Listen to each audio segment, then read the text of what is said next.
Hi friends, మీ అందరికీ MM form ఛానల్కి సుస్వాగతం. తమ్నైల్ చూసి ఆశ్చర్యపోకుండా వీడియో లాస్ట్ వరకు చూస్తే మీకే అర్థమైంది.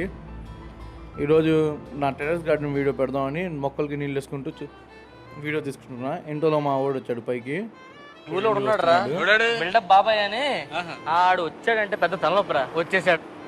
వీడు పైకి వచ్చేసి ఇంకా అల్లరి మొదలు పెట్టాడు. టెర్రస్ గార్డెన్ వీడియో ఎందుకు తీయలేదంటే మా అమ్మ స్ట్రిక్ట్ రూల్ అన్నమాట. వీడు పైకి వస్తే వీడియో చూసుకోవాలి. వీడు పక్కింట్లోకి లేకపోతే ఒకటివైపు దూకేస్తుంటాడు. ఇంకా వాడిని మళ్ళీ పట్టుకోవడం మనకి చేత కాదు. వీడు అల్లరికి ఇంకా సరేలే వీడిని చూసుకోవాలి కానీ వీడియోనే చూస్తున్నాను. చూడండి పైకి ఎక్కేశాడు. వీడు క్యూట్గా ఇక్కడ ఎక్కేసి నిజంగానే సన్ రైజ్ ఏందో ఆస్వాదిస్తున్నాడు అనుకోకండి. వీడు పైకి ఎందుకు ఎక్కాడంటే మీకే అర్థమైద్ది. తమ్నైల్లో పెట్టినట్టు వీడియోని సన్ రైజ్ని ఆస్వాదించట్లేదు. ఇప్పుడు చూడండి రీజన్ మీకే అర్థమైద్ది. ఒక పైన పక్షులు వస్తుంటాయి చూడండి, ఎగురుతున్నాయి. వాటిని పట్టేయాలంట వీడు. వెంట్రుకతో కొండను వల్ల వేసే రకం వీడు. వీడియో కనుక నచ్చితే లైక్ చేసి, షేర్ చేసి, సబ్స్క్రైబ్ చేయండి.